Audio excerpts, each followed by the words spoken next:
25th of March, 1941, a converted mansion set amongst the rolling countryside of Bletchley Park in Buckinghamshire lies quiet in the early morning darkness. Inside, in one of the prefabricated huts scattered across the estate, a group of brilliant young mathematicians, linguists, and chess champions are working in near silence. The only sounds are the distant hum of machinery, the shuffle of papers, and the occasional murmur of urgent conversation. They are not soldiers, and they have never fired a weapon. Yet in this moment, in this unremarkable building in the English Midlands, they are fighting a war that determines the fate of nations. Above them, somewhere over occupied Europe, German aircraft are receiving orders that will never reach their destination. Across the Atlantic, German U-boats are turning away from merchant convoys they believe will never find them. In North Africa, German commanders are moving their armies to intercept British forces that have somehow predicted their every movement. The secret is not superhuman intelligence, nor is it luck. The secret is a machine that the Germans believed was mathematically impossible to break. For nearly 1,000 days, whilst the Nazis slept, the British had been reading their most closely guarded secrets. This is the story of how that became possible. This is the story of the bomb. During the early years of the Second World War, Nazi Germany possessed what it believed to be an unbreakable cipher, the Enigma machine, a sophisticated electromechanical device that looked rather like a typewriter crossed with a telephone switchboard, had been in use by German military forces since the late 1920s. Every German officer, from the highest levels of command in Berlin down to individual U-boat captains patrolling the Atlantic, used this machine to encode their most sensitive communications. The Germans were utterly confident in its security. In fact, they were so convinced of its impregnability that they discussed this confidence in their own encrypted messages. Officers would refer to Enigma as a system so secure that no enemy, however clever or well-resourced, could possibly break it. This conviction was not born from ignorance. Mathematicians within the German armed forces had studied the machine's mechanics and concluded quite reasonably that the number of possible configurations was so vast as to render brute force decryption impossible.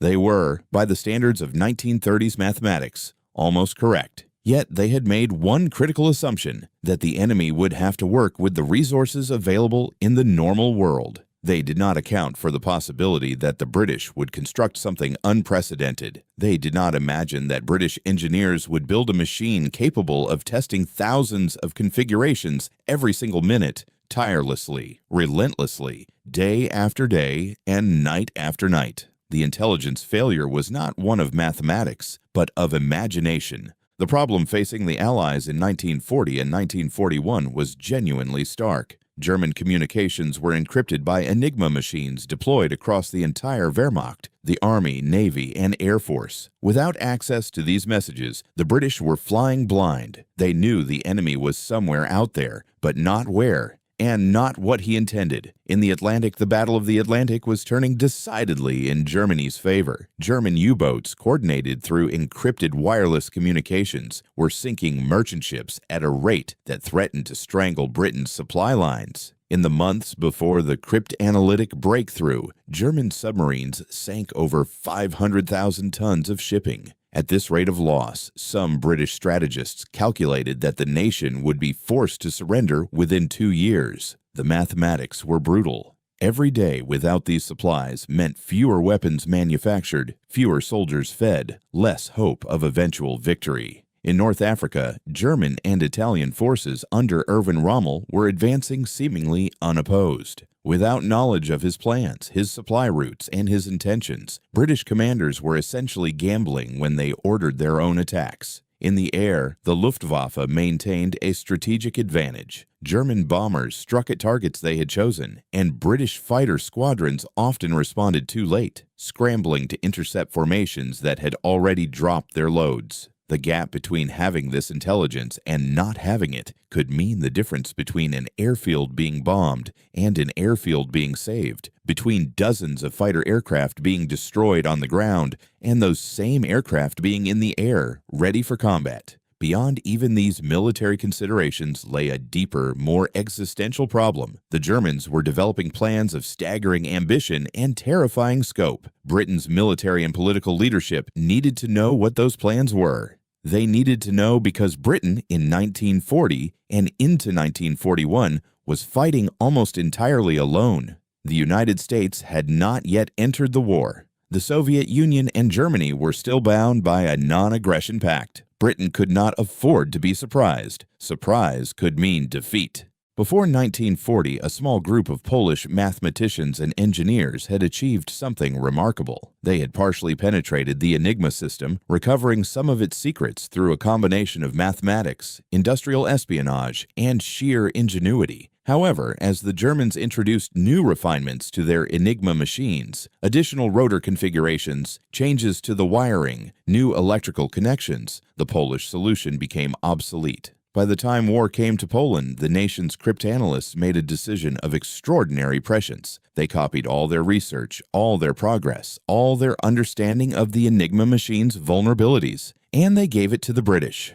Two Polish mathematicians, Marian Rejewski and Henryk Zygalski, traveled to Paris and then to Britain, bringing with them the accumulated knowledge of years of work. This gift would prove invaluable, but it would not be sufficient. The challenge that faced the British codebreakers was one of almost incomprehensible complexity. An Enigma machine of the period contained 3 rotating drums, known as rotors, each of which could be set in any of 26 positions. This meant there were 17,576 possible rotor combinations, but the Enigma was more sophisticated than that. Before the message even encountered the rotors, it passed through a plug board at the front of the machine. This plug board allowed operators to rewire connections between letters, and there were 1 quintillion possible configurations of just this component. Add to this the fact that the rotor's initial positions changed daily, and that the Germans were constantly changing the internal wiring of the machines themselves, and the complexity became dizzying. To test every possible configuration manually would have been a task requiring centuries of continuous work. However, a young British mathematician named Alan Turing realized something crucial. The machine did not have to be broken by human intelligence alone. The solution was to build another machine, a machine that could search through configurations at mechanical speed. The engineering challenge fell to a group of brilliant minds working at the British Tabulating Machine Company's facility in Dollis Hill, North London, and later at Bletchley Park itself. The most famous of these engineers was Gordon Welchley, though the work was truly collaborative, drawing on the skills of mathematicians, logicians, electrical engineers, and telecommunications specialists. What they built was called the bomb, a name that echoed back to an earlier Polish machine with a similar purpose. The bomb was a towering mass of electrical circuits, rotating drums, and cabling. It measured roughly 2.1 meters tall, 2.4 meters long, and 1 meter deep. Imagine 3 large office refrigerators standing together. Inside, it contained hundreds of electrical relays, devices that worked rather like rapid-fire light switches, and dozens of rotating drums identical in principle to those found in an Enigma machine itself. When operational, the bomb made a sound described by those who worked nearby as resembling a mechanical dragon, a rhythmic clicking, whirring, and humming that was audible throughout the hut. At its peak operation, a single bomb machine tested configurations at a rate of approximately 10,000 per hour. This meant that a problem which would take a human cryptanalyst months to solve manually could be resolved by the machine in minutes. The principle behind the bomb's operation was elegant. It did not attempt to test every possible configuration of every possible component. Instead, it worked from the probable. The codebreakers at Bletchley had developed sophisticated techniques for identifying patterns in German messages, for guessing probable phrases that might appear in encrypted traffic, a weather report beginning with wetter, for instance, or a daily situation report beginning with Betrachtungen. Once they had identified a probable phrase, or what they called a crib, they could feed this information into the bomb. The machine would then systematically test configurations, checking whether the assumption that this phrase appeared at this location in the message was consistent with the Enigma settings of the day. When it found a configuration that worked, electrical contacts would close and a mechanical bell would sound. A technician would remove the printed results, verify them by hand using an actual Enigma machine, and if correct, the key for the day would be passed to the translation teams. The work of building these machines was conducted under extraordinary secrecy. Most people working on the bomb program had no understanding of its purpose or how it contributed to the broader war effort. It was, by definition, a machine for breaking codes, but exactly which codes, how they were broken, and to what effect remained compartmentalized information. The British government ensured that the complete picture was known only to a very few individuals. As a result, the engineering teams worked knowing only that their machine was needed urgently and that its operation would somehow contribute to British victory. They worked with typical British understatement, never quite acknowledging to one another the extraordinary nature of what they were accomplishing. The first breakthrough came in the early months of 1940. Messages encrypted using the Luftwaffe's Enigma networks began to yield their secrets. This was significant but limited. The Luftwaffe, as the German Air Force, operated with protocols that differed from those of the Army and Navy, and the intelligence gleaned was sometimes tactical in nature. Information about bomber formations, airfield locations, fuel reserves. Within a few weeks, however, the codebreakers made a far more consequential breakthrough. They achieved, against all odds, what the Germans believed impossible. They began to read U-boat communications. The German Navy's Enigma variant, known as Kriegsmarine Enigma, was encrypted with greater sophistication than the Luftwaffe's version. It incorporated an additional rotor and used different daily key procedures. Breaking it required not just the bomb, but also stolen information. In May 1941, a British minesweeper captured an intact Enigma machine and codebooks from the German U-110 sunk in the North Atlantic. This intelligence, combined with the bomb's mechanical searching, allowed the British to begin reading U-boat messages with relative regularity. If you are finding this information interesting, a quick subscribe helps more than you know. The work being done at Bletchley Park was among the most important intelligence operations of the Second World War, and the full story has only emerged in recent decades. The impact of Bombay decryption on the Battle of the Atlantic was almost immediate. Knowing the positions of U-boat wolf packs, their intended targets, and their anticipated movements allowed British and later American convoys to be routed away from danger. Instead of accepting that a U-boat might sink a substantial portion of any convoy, British naval commanders could now make informed decisions about routing and protection. In one celebrated example, convoy ONS-5, which had suffered grievously in previous months, successfully traversed the Atlantic in May 1943 with minimal losses, having been routed based upon current Enigma intelligence. The German Navy had no idea that their unbreakable cipher was yielding daily secrets. They continued to place absolute confidence in Enigma's security, never realizing that the British had not simply guessed the key but had built a machine capable of finding it. Compared to German cryptanalytic efforts, the British achievement was significantly more sophisticated. The Germans possessed their own signals intelligence operation, known as the B-Dienst, which successfully broke some British naval cipher systems, but they never achieved anything close to the systematic industrialized approach of Bletchley Park. The Germans constructed some mechanical code-breaking devices, but these were far less advanced and less reliable than the bomb. The American approach, once the United States entered the war, was different again. American signals intelligence services developed sophisticated systems for breaking Japanese ciphers, most notably the JN-25 naval code. However, the American effort, like the British effort, was fundamentally a race between two forms of cryptanalysis: German against British, American against Japanese. The British innovation lay not in doing something Germans thought impossible, but in building a machine that made the impossible routine. When captured German documents were analyzed after the war, they revealed something remarkable. German military and intelligence leadership had debated whether their Enigma system might be vulnerable to enemy cryptanalysis. Some senior officers raised concerns, arguing that the theoretical mathematics suggested potential weaknesses. These concerns were invariably dismissed. The consensus, endorsed by the highest levels of Nazi leadership, was that Enigma was secure. This confidence, though born from reasonable mathematical reasoning, proved catastrophic. It meant that Germany continued to use Enigma for the most sensitive communications, never suspecting that every message was being intercepted and decoded. The impact on German military operations was profound. In North Africa, British commanders possessing current intelligence on Rommel's movements and supply situation repeatedly outmaneuvered him, not through superior tactics alone, but through superior information. When German forces attempted offensives, they often found British troops already prepared and positioned. When German commanders thought they were attacking at an unexpected location, the British were waiting. The Luftwaffe's bombing campaign against Britain continued throughout 1940 and into 1941, was partially countered through Enigma intelligence that allowed fighter units to be concentrated against expected attack routes. Historians have estimated that ultra-intelligence, the designation given to intelligence derived from Enigma decryption, shortened the war in Europe by an estimated 2 to 4 years.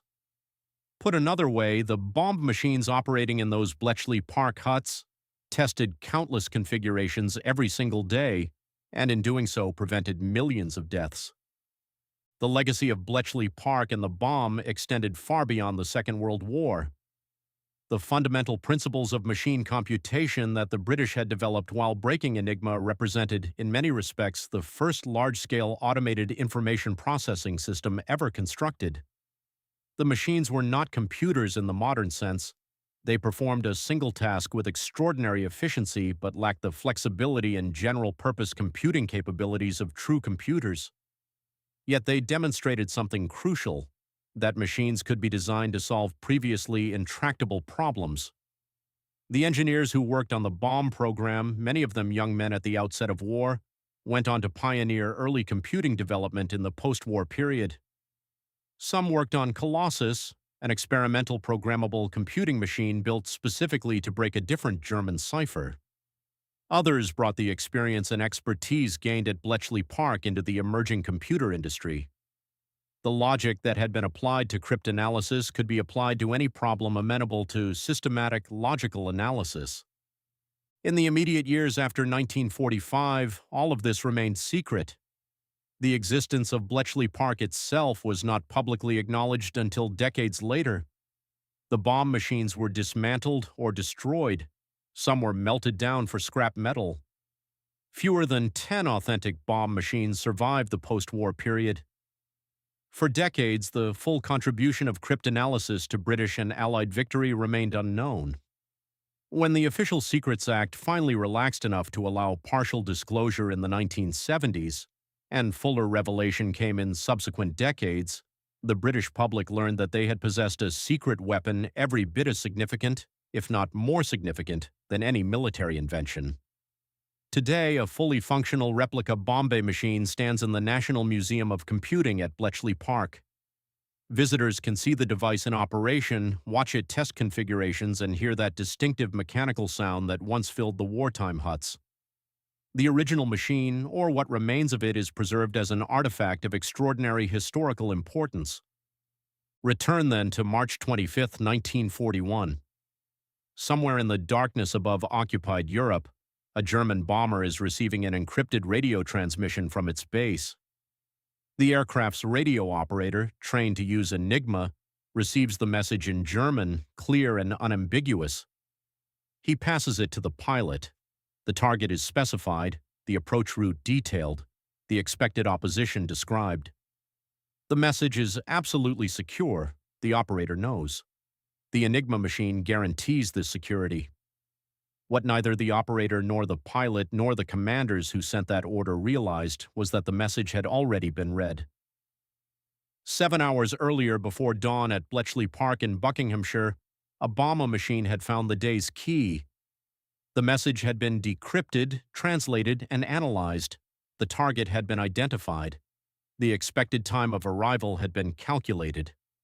British fighter squadrons were already being positioned, already climbing into the night sky, already vectoring towards the interception point. When that German bomber arrived over its target, it did not find the assembly line or the aircraft factory or the radar station it sought. It found instead a darkness filled with British fighters. The innovation that made this possible was not born from genius. It was born from the marriage of theoretical mathematics and mechanical engineering. It was born from the necessity of war and the determination of people who refused to accept that the enemy's secrets were truly secret. It was the bomb machine, and it was perhaps the most important weapon in Britain's arsenal.